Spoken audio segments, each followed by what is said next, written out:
weather's nice again today. Tons of people outside and lots of people in the air by the sounds of it. So many plane tours. And what's going on today? I thought this was actually really fascinating. Well, we'll start out with this one I read first, where apparently there was a lawyer that used ChatGPT and the information the AI gave him was a lie. So it's kind of interesting. This one says, a lawyer used ChatGPT for legal filing. The chatbot cited non-existent cases it just made up. Imagine that, huh? Plus you're a lawyer. I guess you don't check it, for example, manually. It says here, lawyer Stephen Schwartz of Levedal and Oberman has been practicing law for 3 decades. Now, one case can completely derail his entire career. Why? He relied on ChatGPT in his legal filings, and the AI chatbot completely manufactured previous cases which Schwartz cited out of thin air. Imagine paying an aviation lawyer hundreds of thousands of dollars just to get the wrong information, huh? It says it all starts with the case in question, Mata versus Avianca. According to the New York Times, an Avianca customer named Roberto Mata was suing the airline after a serving cart injured his knee during a flight. Avianca attempted to get a judge to dismiss the case. In response, Mata's lawyers objected and submitted a brief filled with a slew of similar court decisions in the past, and that's where ChatGPT came in. Schwartz, Mata's lawyer, who filed the case in state court and then provided legal research once it was transferred to Manhattan Federal Court, said he used OpenAI's popular chatbot in order to supplement his own findings. ChatGPT provided Schwartz with multiple names of similar cases: Varghese versus China Southern Airlines, Shaboon versus Egypt Fair, Peterson versus Iran Air, and so forth. And it says the problem, ChatGPT completely made up all those cases. They do not exist. How's that, huh? Avianca's legal team and the judge assigned to this case soon realized they could not locate any of these court decisions. This led to Schwartz explaining what happened in an affidavit on Thursday. The lawyer had referred to ChatGPT for help with his filing. So does this AI bot just lie to people? Well, apparently he gave, screenshots of his research in the ChatGPT. It says here, is Varghese a real case? Yes, Varghese versus China Southern Airlines Co. Ltd. And it says it's a real case, and he asks, what is your source? And the robot responds, I apologize for the confusion earlier. Upon double checking, I found that the case Varghese versus China Southern Airlines does indeed exist and can be found on legal research databases such as Westlaw and LexisNexis. So it basically doubled down on its, thought whether or not it was true, and pushing it further, it says, are the other cases you provided fake? It says, no, the other cases I provided are real and can be found in the reputable legal databases such as LexisNexis and Westlaw. Wow, that's really bad for a lawyer. Either way, in these types of things, you should always double check it for, the sources to verify it's actually accurate. I wouldn't be surprised if this happens actually more. People using this and saying, look, it's real because this bot says so. The only other thing I know is this program can actually write you fictional stories if you ask it to. So maybe something got messed up there in terms of it interpreting the question, but at the same time, according to this with the screenshots, they try to, verify with it, is it real? And it said it is. It makes you wonder how many other things it misleads people about, per se. So if this thing can lie to an aviation lawyer about cases that doesn't exist and all that, it made me wonder, would this thing lie about drones and kind of follow, the fear-mongering narrative that you've often heard? So at first I just typed this in, wondering whether or not it would say drones can take down manned aircraft and all that. It doesn't matter if it's just say, something like a micro drone. So I asked it first saying, can a micro drone take down an aircraft, and is there a real story of it? So I want actual facts. It says here, its response, drones, particularly smaller or micro drones, can potentially pose a threat to aircraft. The primary danger is if a drone were to collide with an aircraft, particularly if it struck a critical system such as the engines, the cockpit, or other flight critical control surfaces like wings or tail. However, the odds of such an event occurring are generally low due to the size and speed of the respective vehicles. So at least there, it didn't seem like it's completely biased, because they're saying, odds are it probably won't, just due to, again, the size. And as I read on, here's where the red flags came in. It actually talked about an incident in Canada where I knew it wasn't true.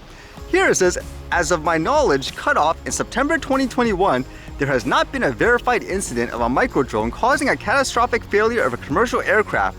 There have been a number of close calls reported, and there was a well-publicized incident in 2018 where a drone collided with a small charter plane in Canada, but it only caused minor damage and the plane was able to land safely.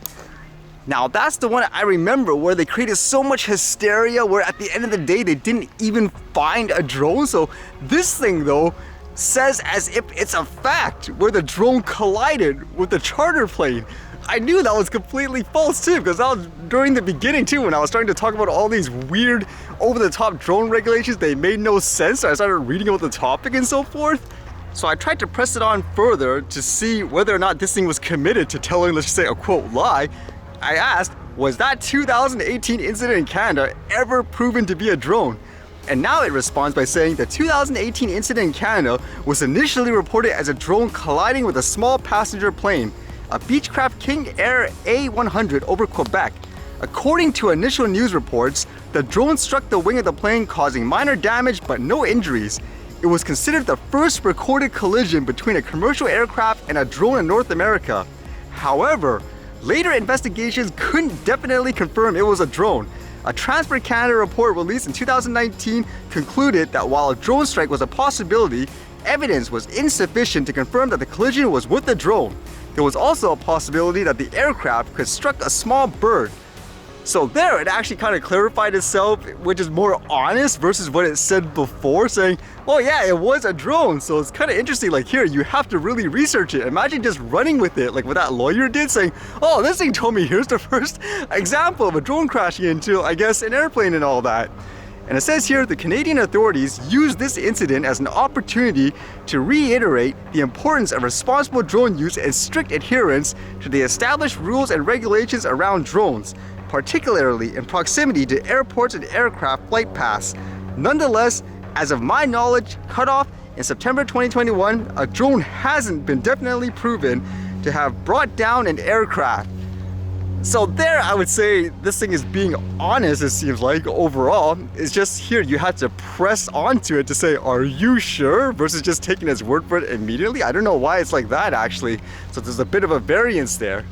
Although for other stories, I know to be a fact, I wondered, would this thing actually, I guess, talk about it truthfully? Remember that story when I was the first one to talk about it, where the RCMP crashed their drones into a helicopter and no one was reporting it? And even you guys said, what the heck? Not one word in mainstream media and all that?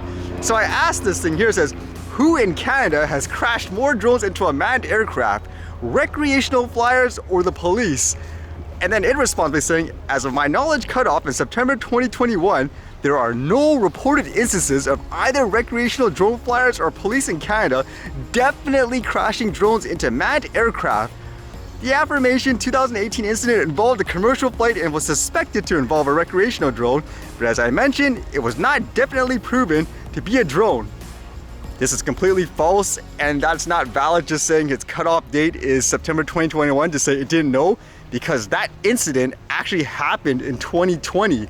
The one where the RCMP crashed a drone into a helicopter right after they tell other people stop flying your drones and so forth, and they're the ones that crashed it. So I don't know, is this thing biased? Because afterwards it actually follows up here saying the regulatory bodies in Canada, like Transport Canada, have rules and regulations in place for drone usage, whether it's for recreational or professional use, to minimize the risk of accidents, including collisions with manned aircraft. These rules are similar to those in many other countries and include restrictions on flying near airports, above certain altitudes, or beyond the operator's line of sight. So there, I'm wondering, why did you tell me this? Because I just asked you specifically for the facts in the incident, so it seems to have some kind of, I guess, ideology that it needs to pass on to people, because even here afterwards it says, police and other professional users of drones would generally be expected to have a higher level of training and be more aware of the regulations than recreational users, so it's possible they may be less likely to be involved in an incident. However, accidents can still happen and all drone operators must take precautions to ensure safety. It's also worth noting that incidents involving drones and manned aircraft are relatively rare given the number of drones in use. That's true at the end, but at the same time, again, it kind of inserts like these points saying, well, they're professionals, they're police officers, they should know better. Yeah, I think they should know better, but again, when it comes to the incidents in Canada, all the major crashes and stuff came from officials like police officers.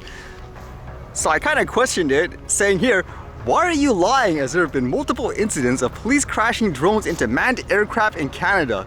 It says, I apologize if any information I've previously provided is not up to date or incorrect. As an AI model developed by OpenAI, my training only includes knowledge up to September 2021, and I don't have the ability to access or retrieve real-time information or updates from the internet. As of my last update, there weren't widely reported incidents of police in Canada causing crashes by colliding drones with manned aircraft. If there have been such incidents after my last update, or if such incidents were not part of the data set I was trained on, I wouldn't be aware of them. And then afterwards it talks about how safety is paramount and so forth. Again, it kind of inserts all these extra values and stuff that you don't ask it to. But I think the key word here, it says there weren't widely reported incidents. It makes me think too, because imagine where these AIs in the future or whatever, they're not completely unbiased. They always have to at least try to follow a certain narrative. Because it reminds me, like in this story, for example, can you imagine where this thing's, I guess, logic was it wasn't quote widely reported, so I guess I shouldn't even mention it. But remember, I was the only one as an example in the beginning to talk about that crash where the RCMP crashed into the helicopter, and there were actually a lot of lobbyists and fake gurus actually that kind of had this mentality. You try to suppress it, for example, but then it was because of people like yourselves, for example. You read it afterwards, like, hey, what's going on? You tried to spread the word about it, and it wasn't until afterwards you're like, uh-oh, we better say something so we can't, like, you know, blow our cover of how biased we are to sell courses or whatever to promote over-the-top regulations and all that.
Alright, see you guys later.